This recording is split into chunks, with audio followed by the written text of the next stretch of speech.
So these are the first two pieces that I have already made over in the Amart furniture package that I bought for $50. I bought 5 pieces, 6 altogether because there were 2 bedside tables, and this buffet will be the piece I'm working on today. Hi guys, it's Danny here from our humble home, and I'm back again with another makeover. I'm just cleaning out, removing the drawers, and at the back of the drawers there was some papers and things. I think some of them are bank statements, but I did have a look and they were quite a few years old, so I just disposed of those so no one could see them. And this was from a retirement home place, so I assume maybe people were going into a nursing home, which is always a little bit sad, I think. But anyway, the first thing to do is to take off these hinges, and so I can remove the doors.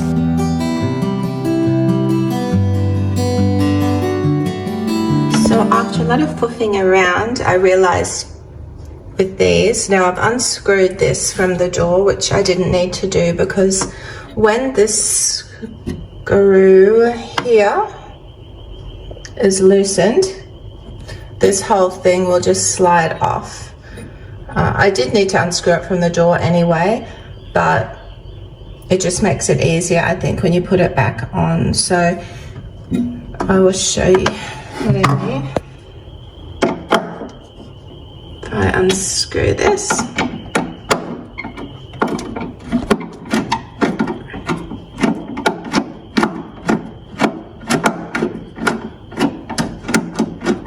and if it was still attached to the door, it's just going to slide off. And then when it comes to putting it back on, hopefully I can get it on, just slide it through and put the screw back. So I am not keeping these slats that are on the front of the doors. I'm taking them off. I think they just look a little bit dated, and so I'm going to remove those. They just screw out, and I'm unscrewing the handles as well, filling in the holes and giving them a bit of a scuff sand.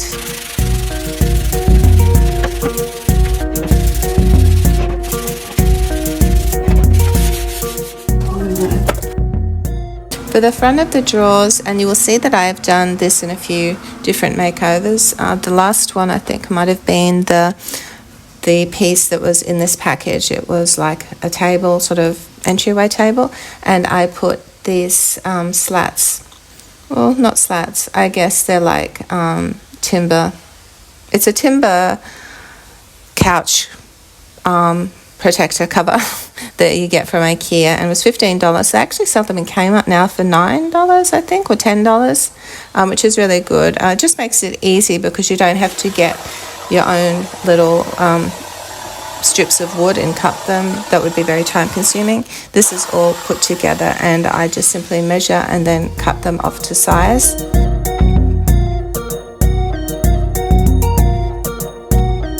This piece was in good condition also, so I didn't really have to do any work to fix it up. I didn't really have to put any wood filler in or do much sanding, apart from a little bit of scuff sanding on this. Just to finish off these pieces though, I did sand a little bit at the side, and I also gave them a light sand just so the paint would stick to them.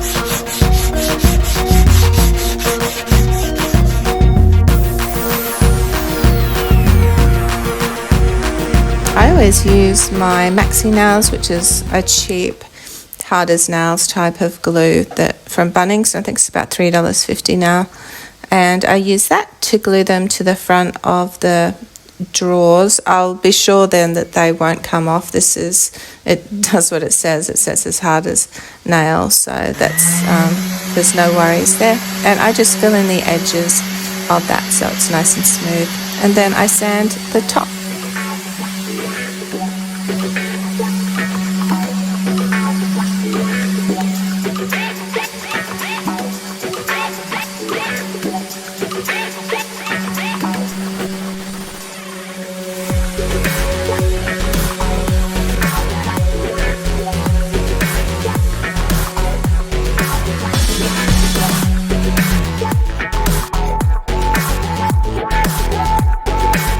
I thought at one stage that I would take the back off and completely replace it. It just looked a little a little bit dirty and tattered, but then I thought, what's the point in that? It's going to be sitting up against a wall anyway. It just would be a bit of a waste of money, I thought.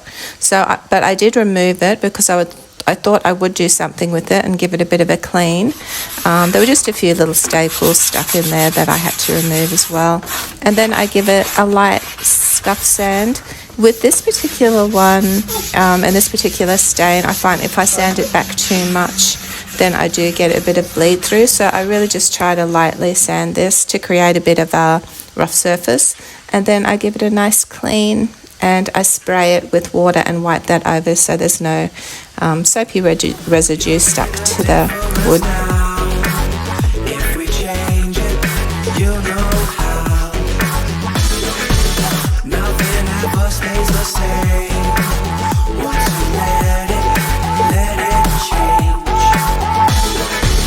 It's like a family tree, part of you and part of me. And if we should separate, go your own way. So I normally paint my pieces. If I sand the top, I'll paint them upside down. I just find it's easier to get to everything.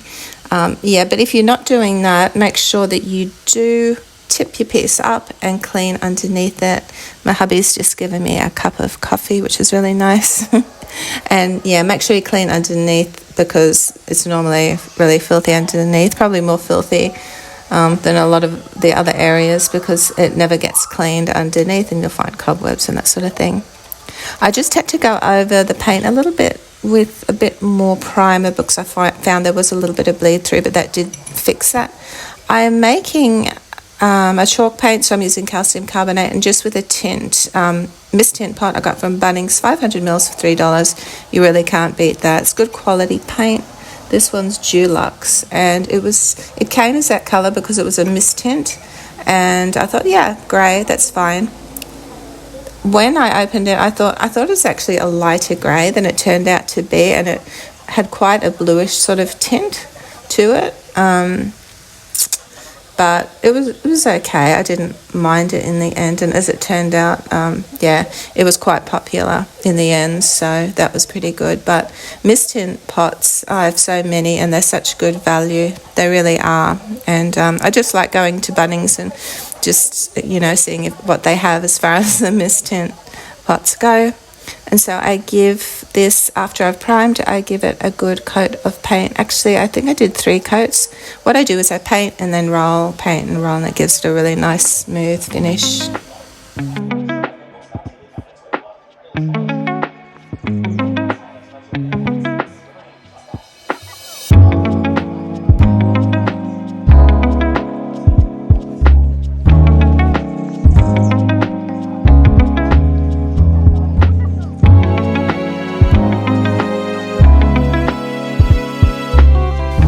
Just sanding between coats, and because this was quite a dark timber, you don't notice any little cracks, but once it's painted white you do notice any cracks and pieces like that are just really noticeable. So I went over and filled those holes up and then repainted, and they became pretty much invisible. And now I'm painting the front of the drawers. I just love painting when I get to this point because the paint goes on so nice and thick and smooth, and yeah, getting to this point can be a bit of a trial, but yeah, when I get to that point, it's really good. Painting these drawer fronts, I don't know whether I should have maybe left them on. I don't think so. Maybe it was easier to get into all the nooks and crannies. It was a little bit hard and awkward for me to paint all of the edges, but it worked out fine. So I gave the front a coat of primer, and now I'm just cutting out some MDF to put in the middle of the actual doors.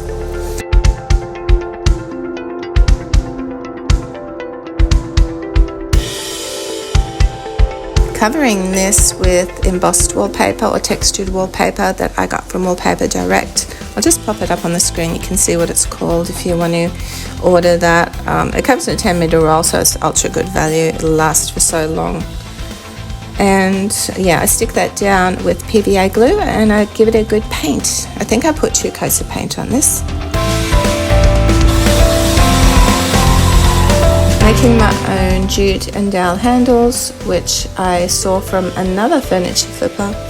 I think she lives on the coast actually, and these are fun to make, and these look really lovely. Actually, the pieces I've put them on sold really quickly too, so I think that they're a very modern alternative to a DIY furniture handle that is very cheap and affordable, and not only fun to make, but it's really easy to make. But this is the first time I've actually put them on a piece of furniture, so I thought I would just test it out on a bit of wood.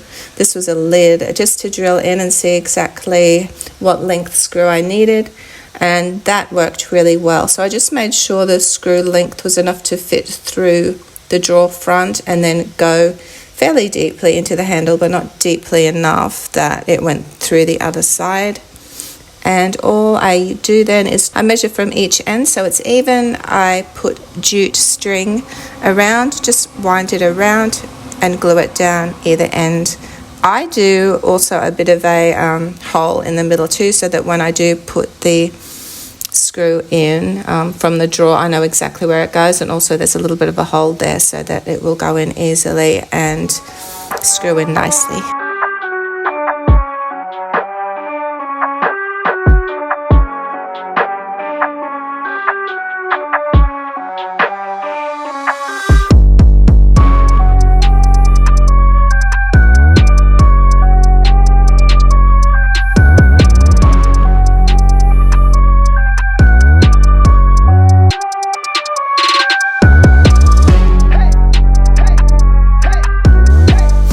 This is actually the first buffet I have done. It's the first thing that I have actually done with doors on it rather than drawers. So yeah, it was easy enough to do. Just the same process as doing doors, just painting and all that sort of thing, except for taking the middle of that out and replacing it.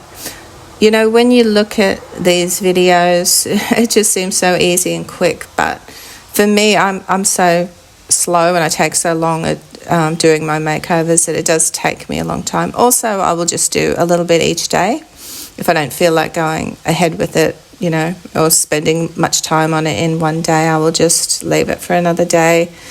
So yeah, it does take me a little while to do my makeovers, but looking at these videos, it's like, oh yeah, this isn't going to take long, but yeah, it takes me ages. I'm so slow.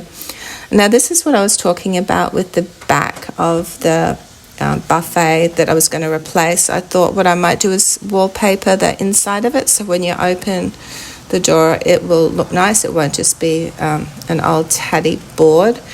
This wallpaper I got from Temu. It's peel and stick, very easy to use, and they've got very cheap wallpapers too, and I love to use them for my makeovers. When using this though and trying to, you know, make the pattern match, you actually waste quite a little bit of it. You've got to cut off bits and you have sort of a lot of little bits sort of left over, and I was sort of pondering whether to actually make it match or just, you know, put it on in whatever way I wanted to, but I did make it match in the end. And the other pieces that are left over I can always use for drawers or for other pieces of furniture or even for coasters.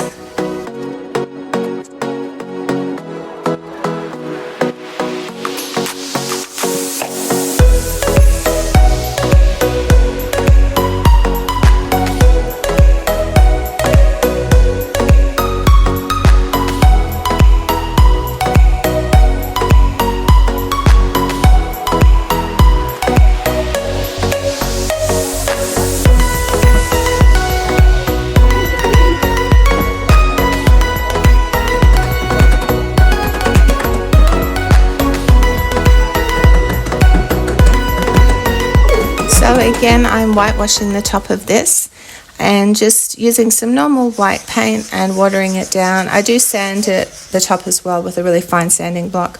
I always spray over the top or wet it a little bit with a rag, just so it won't soak in too quickly and it's still a little bit damp. I maybe wet it a little bit too much. I did do 2 coats of whitewash, but in the end I thought I could see a little bit, it looked a little bit yellow and a little bit bleedy, and I thought I could maybe go over it with some sealer, which was a tip from Inspired by Coastal. I was going to do that but then I thought what I might do is just go over it in more of a tan sort of coloured paint wash, so that it does, like, white with the yellow coming through looks really obvious, but I'm just thinking that it wouldn't look so obvious with a tan coming, with a tan on top. So I'm raving, I'm not making much sense, am I? But that's what I did in the end, and it worked out lovely. You couldn't see any of the so-called bleed. This screw, just unscrew that, the whole thing will come off. When putting it back on, this screw, that screw will adjust the level of the door and the height of the door, so if the door doesn't close properly, that's the screw there that you need to adjust. That one. I hope that makes sense.